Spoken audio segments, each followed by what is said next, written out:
more on ice in just a minute, but first, let's talk debris. It has now been more than 4 months since Helene, and still, those piles are causing lots of problems for a lot of us. Many streets are waiting for crews to finish clearing debris, but some are waiting for that clearing to start. So when leaders say they're making a final pass, it's left some wondering if it will ever get picked up. Your Kennedy Payne is live in Augusta tonight on Hawk Drive. Kennedy, what are people in the community saying to you? Yeah, well, I spoke with a couple people, and they're saying they've seen some debris trucks, but a lot of people are saying they're still waiting for that first pass. And when you drive around Richmond County, you'll still see those piles of debris. And one of those we're about to show you right here. It's pretty big, guys. But a lot of people are confused after Richmond County announced dates for final debris pass because some neighborhoods haven't had an initial pickup. We spoke with Steve Castle. He's the debris consultant for Richmond County. He says some neighborhoods are seeing a final pass, and they are aware some still need a first pass. The goal is to close out some of the streets that are almost cleaned up so they can redirect resources to areas still in their initial pass. In the beginning, they focused on the heaviest hit areas, but during this final pass, the county has been divided by voting precincts, starting in the northern area of Richmond County. Street by street, and then it's inspected by an inspector, and he declares it clean, and then we're done. We're not coming back there. We'll make announcements as we close each precinct out, and then which precincts we're coming to next. So people have advance notice on everything notice, but basically, if we haven't announced for second pass, you're still in your initial pass. We're still got resources down there. And we're also approaching the deadline for 100% FEMA reimbursement. So all new on News 12 at 6 o'clock, we'll tell you when the county thinks they'll be done with all this and whether or not they'll make that deadline. It is quickly approaching. Thanks for that, Kennedy. If you live in South Carolina, today is the deadline to apply for FEMA assistance for individuals from Hurricane Helene. You have until 11:59 p.m. tonight to get your application in. After, you can still update your information or even submit supporting documents. But FEMA wants you to know they're not going anywhere. But we want people to know that just because the deadline has approached in South Carolina, that does not mean that FEMA is packing up and leaving the state of South Carolina. We remain committed to the state, and we will continue to be in the state of South Carolina for as long as needed. If you live in Georgia, you have a little more than a week to submit your application. Your deadline is coming up February 7th. And all this talk about debris, boy, all right, thanks for that, Riley. Tonight, the Wagner Fire Department is working to gain its footing as a separate entity. This after its fire chief and nearly 24 firefighters resigned in November. The Wagner Town Council has already voted to separate from the fire department, but tonight, the Aiken County Council could help decide what's next. Your Audrey Dickerber joins us live at 5 from that meeting now. And Audrey, now that the Wagner Fire Department is looking to become a nonprofit, so that's how they're planning to continue serving the community? Yeah, Meredith, they actually told me they submitted that request to the Secretary of State to become a nonprofit. Now they're just waiting for a response. But let me show you what I'm seeing here. This meeting's happening right now, and actually there's so many people here that there's an overflow that's happening in the hallway out here. And actually the county gave a 90-day notice of termination to the town of Wagner back in November. That'll end on February 18th. So many people are hoping for a decision that will be made soon, but the Wagner Fire Department hopes they'll decide to move forward with the department becoming its own entity, but other options are also coming into play. One option is a new department coming in, but that would mean they would also need an LLC name and file with the Secretary of State too, plus you add in staffing and equipment. And the other is to have surrounding fire departments absorb the Wagner Fire District into theirs. But regardless of the decision, officials say it all comes down to making sure the people of Wagner are safe and covered. Anything once we got assurance that there's coverage for the district, and we've got some great surrounding fire departments and mutual aid agreements and things like that. So there's never been an issue about the operational side of things. It's just a matter of what the long-term solution is going to be. So this could be decided tonight.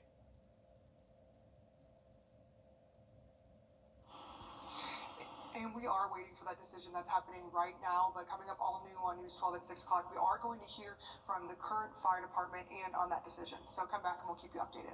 All right, thank you, Audrey. A lot of people closely watching this. Their safety could depend on it. This Thursday marks 3 years since Alexa. Outside of that, a mostly dry 7-day forecast, and next week looks gorgeous. Highs near 70 and plenty of sun. Oh, perfect. Thanks for that, Riley. Georgia Democrats making a big proposal to expand health care to more Georgians and gun safety measures. Your Georgia State House reporter Abby Kasoris has the latest from Atlanta. Here at the state capitol, Democrats are in the minority, meaning they need to search for allies, and they think that they found some.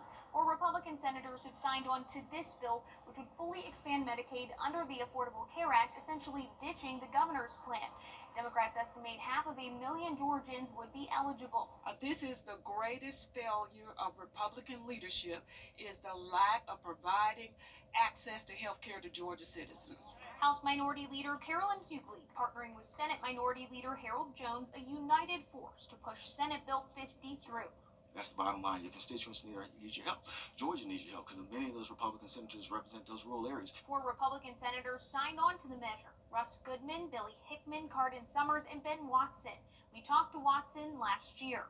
So I do think we still need to explore what we're doing, give this a little bit of time, another year or so. Watson said he'd wait and see how many people would sign up. The latest numbers are underwhelming. 1 in 10 Georgians remain uninsured. Since Georgia Pathways launched in July 2023, more than 8,300 people have enrolled. A far cry from the 200,000 people the governor's office expected. When asked in a press conference earlier this month, Governor Brian Kemp said he would not support Medicaid expansion. And I am not in that boat. The governor said his number one focus this legislative session is tort reform, which would limit the number of lawsuits and their payouts in our state. Tort reform could be a bargaining chip for Democrats who want Medicaid expansion and gun safety measures. State Senator Elena Perrin pushing a bill requiring guns to be secure around children or face a misdemeanor offense. And really unacceptable. And Georgia can do better. State Senator Emmanuel Jones flanked by parents with signs calling for change. Senate Democrats supporting a statewide database to allow schools to track concerning behavioral trends. Democrats filing those bills today. Next, they'll be assigned to committee. In Atlanta, I'm Abby Kasoris. Video footage from a test. Live from Augusta, you're watching News 12 at 6 o'clock. 4 months since Hurricane Helene tore through our area, and we finally have an idea of when debris pickup could be completed. Good evening, and thanks for joining us. I'm Zaina Halliburton. Late March, that's the finish line Richmond County is racing for. Your Kennedy Payne joins us live in Panhandle Circle. Kennedy, what has to happen before then? Yeah, well, the weather has actually slowed them down a little bit, but overall, the county's picked up more than 2.9 million cubic yards of debris. Now, that's enough to fill up the Empire State Building twice, and then fill up an additional 100 Olympic-sized swimming pools. Now, they're hoping that with this warmer weather we have coming up, they're going to be able to increase those numbers.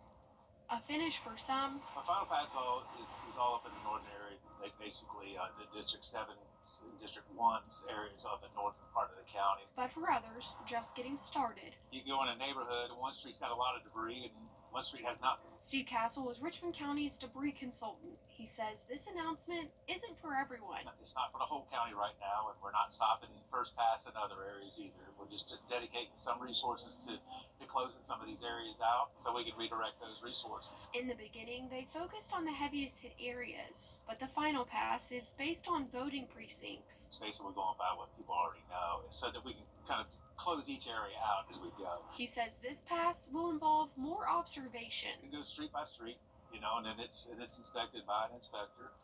He declares it clean, and then we're done. And gives people plenty of notice. We'll make announcements as we close each precinct out, and then which precincts we're coming to next. This pass is still focusing on lighter debris like tree limbs. There'll still probably be some of the stumps and root balls that are another frustration. That's another thing that comes in afterwards. And to help make the process faster, don't put bag debris in there or put your fence or some other construction debris. That's a separate pickup. That's also being done as part of the second pass. The deadline for 100% FEMA reimbursement is early February, but the county doesn't expect it to all be done by then. It's not going to take a week. It's going to be a little while. So we're probably into March before we're done with the whole county. After February, FEMA still does reimburse the county, but it just drops down to 75% reimbursement. And again, that finish line set for late March, which really is around the corner when you think about it. So thanks, Kennedy, for following this. Slow and steady, but we're getting there, right? On the Columbia County side, debris pickup continues as well. Your Hallie Turner breaks down what could prevent your debris pile from being picked up and what could get you fined in a few minutes. But first, we're checking in with your First Alert Chief Meteorologist, Riley Hill. And Riley, it's gearing forward, but thanks, Will. We know you'll stay on top of this. We're 4 months out from Hurricane Helene, and in Columbia County, debris pickup is not slowing down, but you might be doing something that prevents crews from stopping at your house. Your Hallie Turner joins us live from the newsroom. And Hallie, you heard from Columbia County leaders today. What do people need to look out for? Well, Columbia County says there's a clear line between what is eligible for pickup and what is not. Your debris pile will remain right where it's at if your branches, leaves, and stumps did not come from the storm. Crew members from debris management along with the county will be called to come out and determine if it is eligible, if that is the case. And if you're doing some spring cleaning and adding more on top of what Hurricane Helene did put in your yard, the pile will also stay right where it's at. Any and all non-vegetation debris will have to be taken to the landfill. You cannot take your debris to the debris site by yourself. You have to be permitted by FEMA. The newest issue is if you're adding fresh limbs with green vegetation to the debris pile, Columbia County leaders say you are raising red flags and will be reported, and you still won't have your pile picked up. The biggest thing they want you to pay attention to is that you were caught putting any non-storm generated debris in the right of way and you don't remove it, code enforcement will call you and cite you. But these aren't just Columbia County's rules, they're FEMA's rules, and every single person has to follow this in order for the county to get full reimbursement. It's definitely important information for people to know. And Hallie, what order are crews cleaning up these neighborhoods? Yeah, well, when crews first started, it was pretty random because there was so much debris. But within the last 60 days, leaders have really been able to push and work hard to find some order. They have over 200 hauling units, 45 pieces of large equipment, excavators, bulldozers, loaders, and on top of 92 pieces of small equipment. Neighborhoods have been broken down into zones, and here's how the County Engineering Services Director says they're making their rounds. So what I've learned through this, what we've all learned through this, is there's no one size fits all. And each one of these crews are uniquely outfitted with different equipment. So although I may have the right equipment to do this zone today, tomorrow I may need to bring in different equipment. So it's a living, breathing operation. We started out with 35 zones. We've since divided all of those zones into 2 or 3 additional zones. So now we have the contractor working in single zones, subs working in single zones, and they can't leave that zone until it's all clear.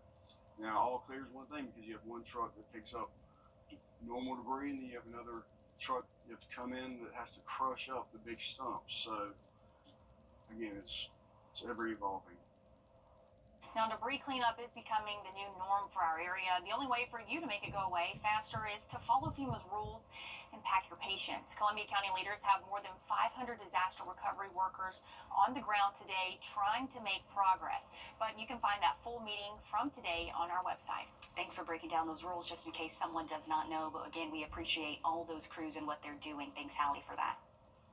Coming up, months after Wagner's fire chief and nearly 24 firefighters walked off the job, we're getting a better idea of what's next for the town. Your Audrey Dickerber is live after the break. And we're expecting nice temperatures the next couple of days and most likely going to hit the 70s by Friday. And that's also our next chance for rain. We'll have much more on that full forecast just after the break. Time and Temp, brought to you by your First Alert weather team. Join us right here on the best weather we've seen for a weekend outlook so far this year. Next week, how about this? We're not really cooling off. We're actually going to continue high temps near 70 next Monday and Tuesday. So more of a spring-like outlook for the next 7 days. I'm looking forward to it. Thanks, Riley. Months after its fire chief and a majority of its firefighters walked off the job, the Wagner Fire Department is working to become a nonprofit separate from the town. Your Audrey Dickerber joins us live. And Audrey, a meeting began in the last half hour with the Aiken County Council to decide its next steps.